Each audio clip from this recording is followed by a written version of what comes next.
Top quality और consistent performance के लिए सिर्फ सिल्वर पंप नाम याद रखना।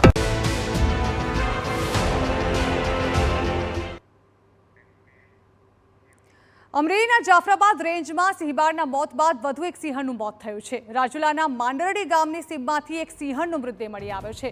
માંડરડી ગામના ખેડૂતની વાડીમાંથી સિંહણનો મૃતદેહ મળી આવ્યો। વન વિભાગે સમગ્ર ઘટનાને દબાવવા પ્રયાસ કર્યાના પણ આક્ષેપ થયા છે। સ્થાનિક ખેડૂતે મીડિયાને જાણ કરતા સમગ્ર મામલો બહાર આવ્યો। સિંહણના મોત બાદ વન વિભાગની ટીમ પહોંચી હતી ઘટના સ્થળે। સિંહણના મૃતદેહને પોસ્ટમોર્ટમ માટે બાબરકોટ એનિમલ કેર સેન્ટર ખસેડાયો છે।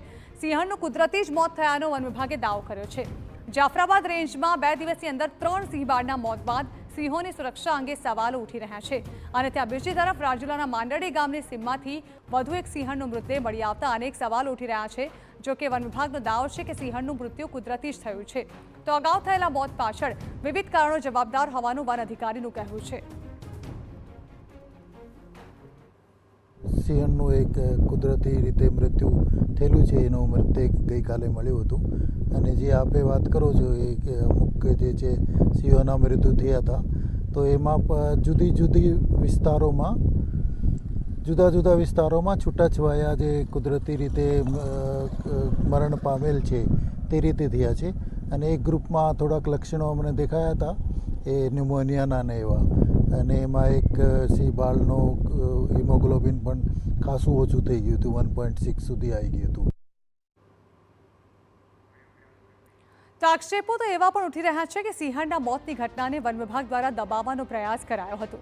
એક તરફ વન વિભાગ સિંહબાળના મોત એનિમિયા અને ન્યુમોનિયાથી થયાનો દાવો કરી રહ્યો છે, જેની વચ્ચે ગાંધીનગરથી અગ્ર મુખ્ય વન સંરક્ષણ જયપાલસિંહ, જૂનાગઢના વન સંરક્ષણ રામરતન નાલા સહિતના અધિકારીઓ રાજુલા પહોંચ્યા હતા।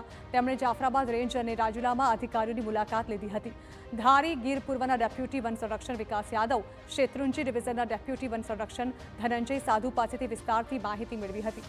અધિકારીઓની ટીમ કેટલા સિંહોના મોત થયા છે અને કેટલા સિંહ બીમાર છે તેની તપાસ કરી રહી છે। હાલ બાબરકોટ એનિમલ કેર સેન્ટરમાં રહેલા સિંહબાળ સ્વસ્થ હોવાનું જણાવાઈ રહ્યું છે, તો ઝાંઝરડા એનિમલ કેર સેન્ટર ઘણા સમયથી બંધ હાલતમાં હોય તે અંગે પણ ચર્ચા કરી હતી।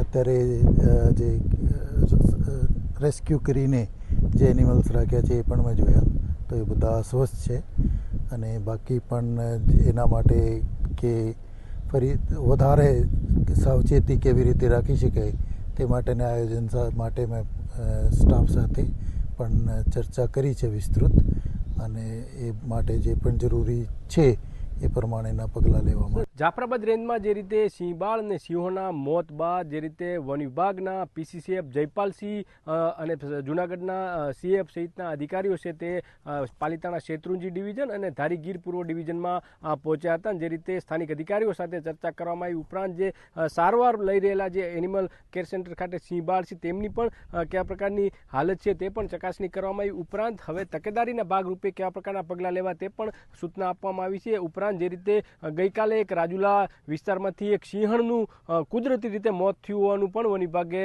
પુષ્ટિ આપી છે। જોકે અલગ અલગ વિસ્તાર ધારી ગીર પૂર્વ ડિવિઝનમાં પણ વન વિભાગ છે તે અધિકારીઓ છે તે તપાસ કરી રહ્યા છે। બંને ડિવિઝનોમાં કેમ કે સિંહોની સંખ્યા ખૂબ મોટા પ્રમાણમાં છે ને, ત્યારે આ પ્રકારની ઘટનાથી વન વિભાગ છે તે હરકતમાં આવ્યું છે। બીજી તરફ અમરેલી જિલ્લાના 2 ધારાસભ્ય, ભાજપના ધારાસભ્ય દ્વારા લેટર લખવામાં આવ્યા છે ને વન વિભાગની કામગીરી સામે ગંભીર સવાલો ઉઠાવવામાં આવ્યા છે। ત્યારે રાજ્ય સરકારમાંથી પીસીસીએફ છે જયપાલસિંહ તે ગઈ રાતથી જ અમરેલી જિલ્લામાં પહોંચ્યા છે ને અલગ અલગ બંને ડિવિઝન છે અમરેલી જિલ્લામાં આવી રહ્યા છે, ત્યાં તપાસ કરી રહ્યા છે, રૂબરૂ મુલાકાત લઈ રહ્યા છે। કેટલાક ગ્રામીણ વિસ્તારમાં તો ખેડૂતોને પણ રૂબરૂ મળ્યા છે। એટલે વાસ્તવિકતા શું છે, પ્રામાણિક રીતે જે રીતે ગ્રામીણ વિસ્તારમાં તપાસ થાય તેને લઈને અલગ અલગ વિસ્તારમાં મુલાકાત છે તે લઈ રહ્યા છે। જયદેવ કાઠી, TV9 રાજુલા।